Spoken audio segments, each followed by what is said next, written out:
Hello friends, let's talk about microsomal enzyme induction and inhibition। तो topic start करने से पहले मैं आपको इसकी इम्पोर्टेंस बता दूँ। तो इस टॉपिक से यूनिवर्सिटी एग्ज़ाम में SAQ आता है या फिर कई बार LAQ भी आ जाता है। तो यूनिवर्सिटी एग्ज़ाम के लिए एक 5 स्टार टॉपिक है। और जैसे जैसे आप सिस्टमिक फार्मा पढ़ते हो ना, तो आपको एंजाइम इंड्यूसर्स और एंजाइम इनहिबिटर्स दिखते हैं, जिससे आप कंफ्यूज होने लगते हो। इसलिए हम इस टॉपिक को यहीं पे डिटेल में पढ़ते हैं। तो हम स्टार्ट करते हैं एंजाइम इंडक्शन से। तो कुछ ड्रग्स होते हैं जो है ना माइक्रोजोमल एंजाइम्स, जैसे CYP। कुछ ड्रग्स होते हैं जो माइक्रोजोमल एंजाइम्स के सिंथेसिस को बढ़ा देते हैं, उनकी एक्टिविटी को बढ़ा देते हैं, और इसी को हम कहते हैं एंजाइम इंडक्शन। और उन ड्रग्स को हम क्या कहते हैं? उन ड्रग्स को हम कहते हैं एंजाइम इंड्यूसर्स। तो सपोज मैंने कोई एंजाइम इंड्यूसर दिया, तो ये क्या करेगा? ये माइक्रोजोमल एंजाइम्स की एक्टिविटी को बढ़ा देगा और ड्रग के मेटाबॉलिज्म को, जिसकी वजह से ड्रग्स का मेटाबॉलिज्म भी बढ़ जाएगा और ड्रग का प्लाज्मा कंसंट्रेशन कम हो जाएगा, जिसकी वजह से थेराप्यूटिक फेलियर हो जाएगा। ड्रग का थेराप्यूटिक इफेक्ट नहीं आएगा, और इसीलिए हमको ड्रग के डोज को बढ़ाना पड़ेगा ताकि उसका थेराप्यूटिक इफेक्ट आ सके। तो एंजाइम इंड्यूसर्स के एग्जाम्पल है, उसके लिए निमोनिक है ग्रास। जी से आ जाता है ग्रेसियोफुल्विन। आर से रिफैम्पिसिन, बहुत ही क्लासिकल एग्जाम्पल है। ए से एंटी एपिलेप्टिक्स जैसे फेनेटोइन, फिनोबार्बिटोन एंड कार्बामेजेपिन। जितने भी एंटी एपिलेप्टिक ड्रग्स होते हैं सारे एंजाइम इंड्यूसर्स होते हैं except valproic acid. Valproic acid एक एंजाइम इनहिबिटर होता है। फिर नेक्स्ट हमारे ए से आ जाता है अल्कोहल, क्रोनिक अल्कोहल। जो एक्यूट अल्कोहल है वो एंजाइम इनहिबिटर होता है, लेकिन क्रोनिक अल्कोहल एंजाइम इंड्यूसर होता है। फिर लास्ट में एस से आ जाता है स्मोकिंग। अब इसके क्लिनिकल इंपॉर्टेंस क्या है? एंजाइम इंडक्शन के हम क्लिनिकल इंपॉर्टेंस पढ़ते हैं। तो सबसे पहला है डिक्रीज्ड ड्रग एफिकेसी, या फिर इसी को हम थेराप्यूटिक फेलियर कहेंगे। तो इसको हम एक बहुत ही क्लासिकल एग्जांपल से समझते हैं, वो है रिफैम्पिसिन एंड ओसिपिल। तो सपोज आपकी कोई वुमन ओसिपिल्स ले रही है, लेकिन उसको TB भी हो गई, तो हमने उसको रिफैम्पिसिन उसको डॉक्टर ने दिया। तो क्या होता है, ये जो ओसिपिल्स है ना, इसमें ईस्ट्रोजन होता है। ये ईस्ट्रोजन का मेटाबॉलिज्म करता है एंजाइम CYP3A4।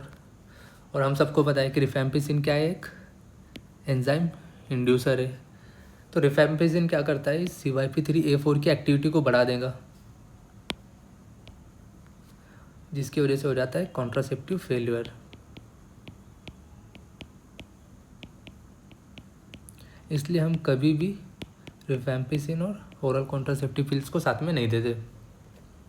अब नेक्स्ट इंपॉर्टेंस है इसकी ऑटो इंडक्शन। तो कुछ ड्रग्स होते हैं जैसे कार्बामेजिपिन।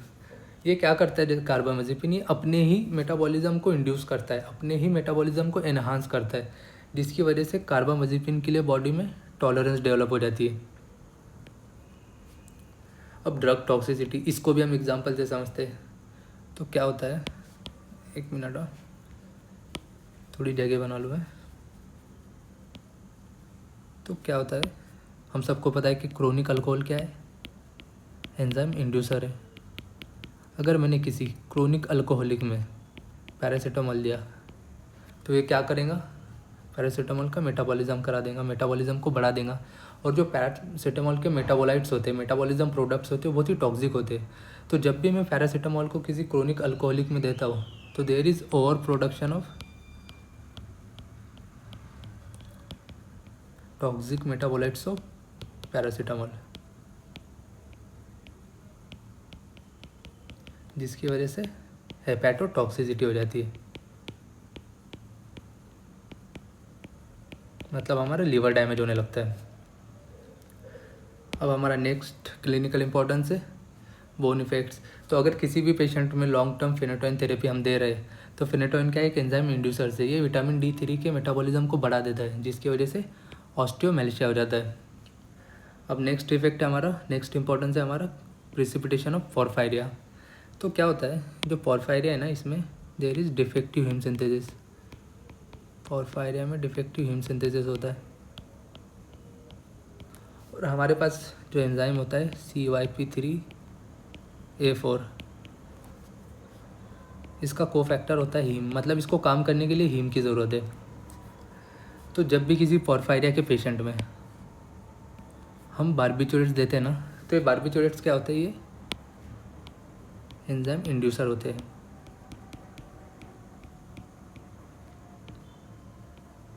मतलब बारबिचुरेट्स क्या करेंगे, CYP3A4 की एक्टिविटी को बढ़ा देंगे, और अगर CYP3A4 की एक्टिविटी बढ़ गई तो उसको हीम की ज़रूरत पड़ेगी, मतलब हीम का कंजप्शन भी बढ़ जाएगा।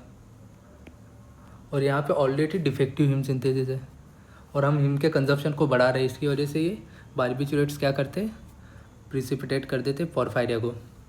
इसलिए हम पोरफायरिया के पेशेंट्स में बारबिचुरेट्स को नहीं देते। अब नेक्स्ट हमारा इंपॉर्टेंस है बेनिफिशियल इफेक्ट्स, तो उसको भी हम एग्जाम्पल से समझते हैं। तो क्या होता है, बच्चों में एक बहुत ही कॉमन डिजीज़ होता है नियोनेटल जॉन्डिस। नियोनेटल जॉन्डिस में है ना बिलीरुबिन के लेवल्स बढ़ जाते हैं, और इसकी ट्रीटमेंट में हम देते हैं फिनोबार्बिटॉन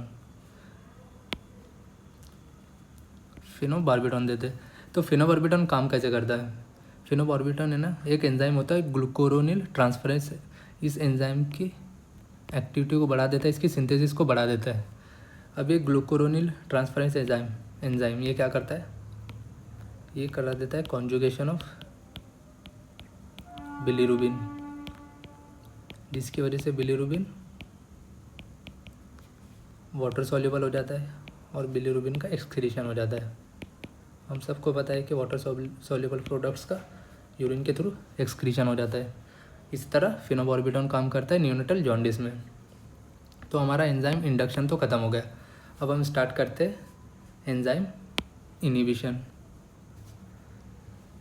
तो इनिबिशन में क्या होता है, कुछ ड्रग्स होते हैं जो हमारे एंजाइम से हमारे माइक्रोसोमल एंजाइम से उनकी एक्टिविटी को इनिबिट कर देते, रिड्यूस कर देते, और इसी को हम एंजाइम इनिबिशन कहते हैं। और उन ड्रग्स को हम क्या कहते हैं, एंजाइम इनिबिटर्स कहते हैं। तो क्या होता है, सपोज मैंने कोई एंजाइम इनिबिटर दिया, तो ये क्या करेगा, माइक्रोसोमल एंजाइम्स की एक्टिविटी को डिक्रीज़ कर देगा, जिसकी वजह से जो ड्रग्स है उनका मेटाबॉलिज्म भी कम हो जाएगा और उनका प्लाज्मा कंसंट्रेशन बढ़ जाएगा। अगर मेटाबॉलिज्म कम हो रहा है तो उनका प्लाज्मा कंसंट्रेशन बढ़ जाएगा, जिसकी वजह से ड्रग्स की टॉक्सिसिटी आ जाएंगी। तो अब हम एंजाइम इनिबिशन के भी एग्जांपल देख लेते हैं, कौन से ड्रग्स होते हैं जो एंजाइम इनिबिटर्स होते हैं। तो उसके लिए न्यूमोनिक है विटामिन के कांट कॉज एंजाइम इनिबिशन। तो विटामिन से आ जाता है वेल्प्रोइट, के से कीटोकोनाजोल, कांट से सिमिटिडिन और कॉज से सिप्रोफ्लोक्सासिन। एंजाइम से आ जाता है हमारा इरिथ्रोमाइसिन, और इनिबिशन से आ जाता है आइसोनियाजिड है ना, ये सारे एंजाइम्स को इनिबिट करता है एक्सेप्ट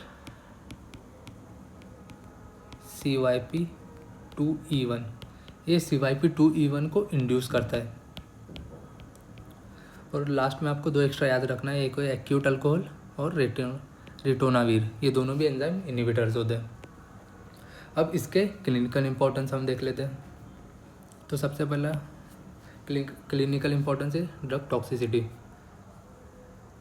तो उसके लिए एग्जांपल है हमारे पास वारफेरिन प्लस इरिथ्रोमाइसिन और क्लोरमफेनिकोल। तो जब भी हम वारफेरिन क्या एक एंटीकोगुलेंट है, जब भी हम इसको इरिथ्रोमाइसिन के साथ देंगे तो इरिथ्रोमाइसिन क्या करेगा, ये एंजाइम इनिबिटर है, मतलब ये वारफेरिन के मेटाबॉलिज्म को डिक्रीज़ कर देगा, इनिबिट कर देगा, जिसकी वजह से वारफेरिन का प्लाज्मा कंसंट्रेशन बढ़ जाएगा और वारफेरिन की टॉक्सिसिटी हो जाती है। और वारफेरिन एक एंटीकोगुलेंट है तो ब्लीडिंग का रिस्क फिर बढ़ जाता है। हमारे पास नेक्स्ट एग्जांपल है कैट ड्रग्स प्लस इरिथ्रोमाइसिन। तो यहाँ पे भी सेम होता है। ये जो कैट ड्रग्स होते हैं ना, कैट ड्रग्स कौन से होते हैं, सिस एप्राइड, एस्टेमिजोल एंड टर्फेनाडिन। हम इनको एलर्जी में देते हैं और इनका मेटाबॉलिज्म करता है CYP3A4 एंजाइम। मेटाबॉलिज्म होने के बाद ये इनएक्टिव हो जाते हैं। तो जब भी अगर हमने कैट ड्रग्स को इरिथ्रोमाइसिन के साथ कंबाइन कर दिया तो इनका मेटाबॉलिज्म नहीं होगा, इसलिए इनका प्लाज्मा कंसंट्रेशन बढ़ जाएगा और इनकी टॉक्सिसिटी आ जाएंगी। और ये कैट ड्रग्स है ना, इनका साइड इफेक्ट होता है QT प्रोलॉन्गेशन, और QT प्रोलॉन्गेशन की वजह से आगे जो होता है कि फेटल एरिथमिया हो जाता है, जिसको हम टॉर्सिडिस डिपॉइंटिस कहते हैं, जिससे पेशेंट की डेथ भी हो सकती है। अब नेक्स्ट एग्जांपल है हमारा क्लोपिडोग्रल एंड ओमेप्रोजोल।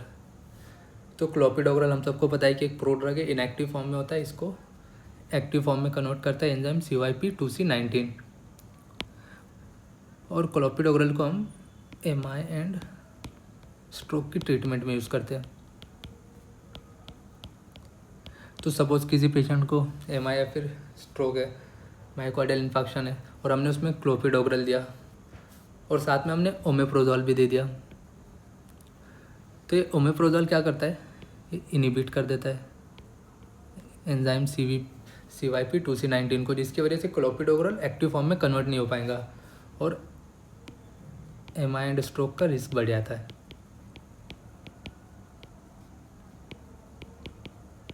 इसलिए कभी हम इसको ओमेप्रोजोल को क्लोपिडोग्रेल के साथ कंबाइन नहीं कर सकते।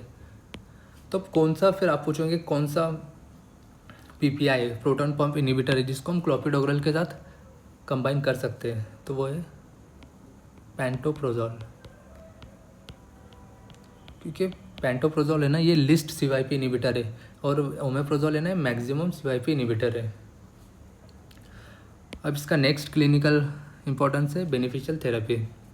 तो क्या होता है, जो HIV के पेशेंट्स होते हैं ना, उसमें हम प्रोटेज इनिबिटर्स देते हैं। ये ना HIV प्रोटेज को इनिबिट करते हैं। लेकिन ये जो प्रोटेज इनिबिटर्स है ना, इनका मेटाबॉलिज्म कराता है एंजाइम CYP3A4, जिसकी वजह से इन प्रोटेज इनिबिटर्स का थेरापेटिक इफेक्ट नहीं आ पाता है, इनका मेटाबॉलिज्म हो जाता है। इसीलिए हम प्रोटेज इनिबिटर्स के साथ में लो डोज में देते हैं रिटोनाविर।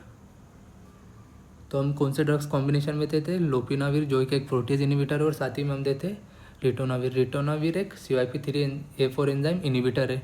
तो ये क्या करेगा, ये डिक्रीज़ कर देगा मेटाबॉलिज्म को, प्रोटेज इनिबिटर्स के मेटाबॉलिज्म को ये कम कर देगा, जिसकी वजह से प्रोटेज इनिबिटर्स का प्लाज्मा कंसंट्रेशन बढ़ जाएगा और इनका थेरापेटिक इफेक्ट आएगा। So that's all about microsomal enzyme induction and inhibition. इस टॉपिक को आप थोड़ा सा अच्छे से पढ़ लेना, क्योंकि यूनिवर्सिटी एग्ज़ाम और या फिर आपका जो नीट PG होता है इसके लिए भी बहुत इंपॉर्टेंट है। इसके नोट्स मैंने टेलीग्राम चैनल पे अपलोड कर दिए, डिस्क्रिप्शन में लिंक है, आप वहाँ पे जाके डाउनलोड कर सकते हैं।